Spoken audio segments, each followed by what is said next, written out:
break out soon, and I'll kill more.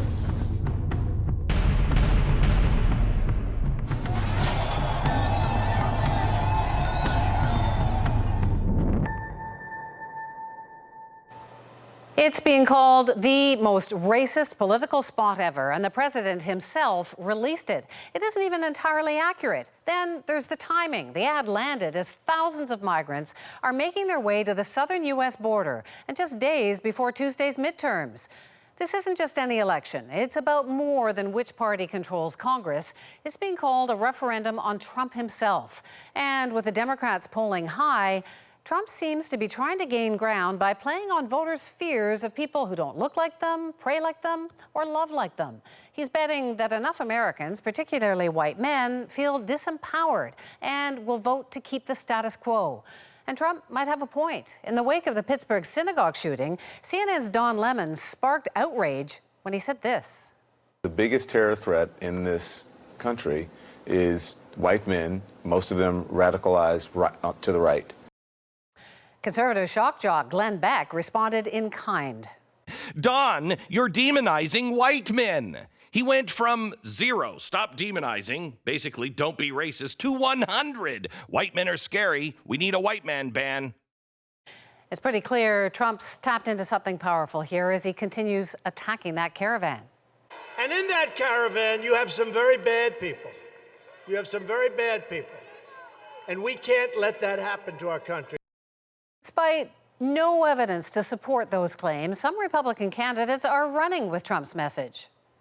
Gang members, known criminals, people from the Middle East, possibly even terrorists. Marsha Blackburn will stand with Trump to build the wall and stop the caravan.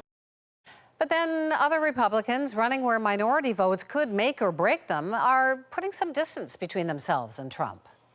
This divisive rhetoric, this divide and conquer strategy that the president is employing and that more and more politicians employ by the year is just deeply troubling. And then there's the other side of the aisle. Some Democrats are using Trump's tactics to their advantage. Candidates like New York's Alexandria Ocasio-Cortez. Women like me aren't supposed to run for office.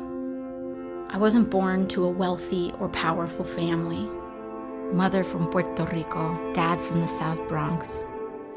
Ocasio-Cortez, well, she's not the only Democrat highlighting her diversity. There's a rush of young, often female, often people of color, and other minority groups celebrating a new age of politics and bucking the old white guard.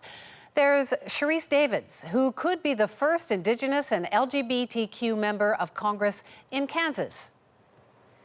It's 2018, and women, Native Americans, gay people, the unemployed and underemployed have to fight like hell just to survive. And it's clear Trump and the Republicans in Washington don't give a damn. Or Gina Ortiz-Jones, who could be the first Filipina American in Congress and the first openly LGBTQ member from Texas. I often get the question, what is it like knowing you could be the first out member of Congress from Texas? To which I've responded, I'd be honored to be the first, but it is more important that I am not the last. And Ilhan Omar in Minnesota, who could be the first Muslim Somali American woman elected to Congress. Our country is at a crossroads. We see that we have fear and the politics of scarcity has ushered in a new kind of administration that is hell-bent on destructing our democracy. So this battle between this new wave of often marginalized groups and the old white guard has led to some really nasty attacks. Ilhan Omar, for instance, she's been the target of conspiracy theories and fake news like she's a man in disguise, or that she married her own brother to skirt immigration laws. Jeanne Zaino joins us now from New York. She's a polling and campaign analyst. So, Jeanne, obviously President Trump thinks that these fear tactics will work for him. What do you think the strategy is here? What could he be thinking? What they're thinking and what both sides are thinking is about the all-important get out the vote. And so what we know is that there's nothing that gets people to the polls like fear. And so on the Republican side, the president has decided he is going to focus on what he calls this fear and insecurity of people, others coming across the border.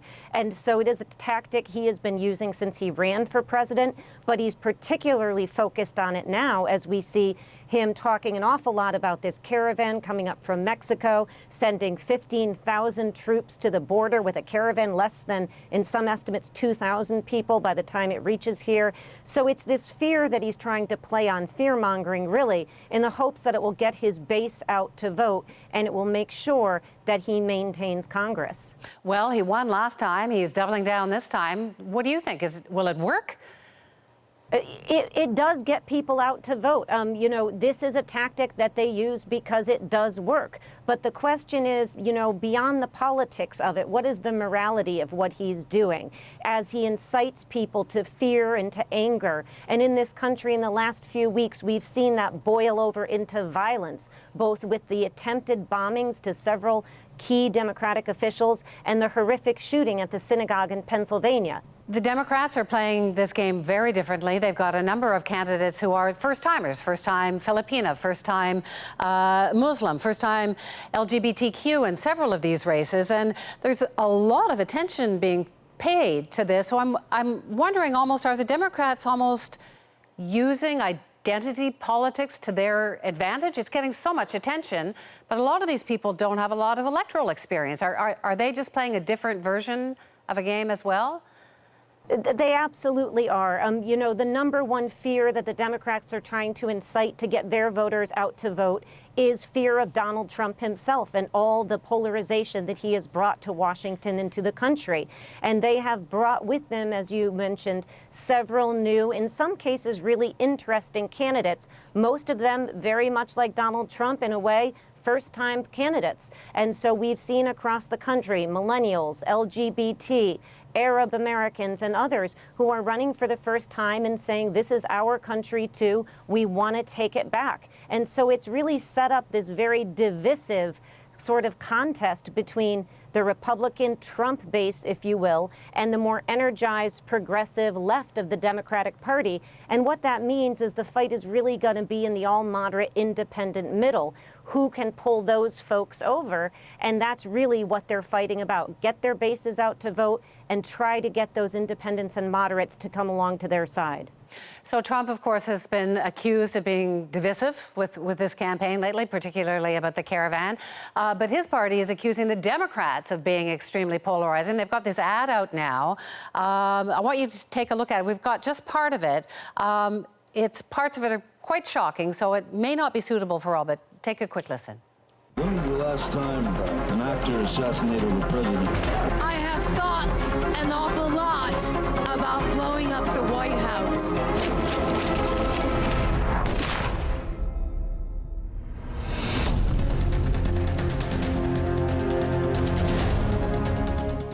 So, Jeannie, that's the Republican Party calling the Democrats unhinged. This is such a polarized campaign. Is that legitimate criticism, or is this talk dangerous?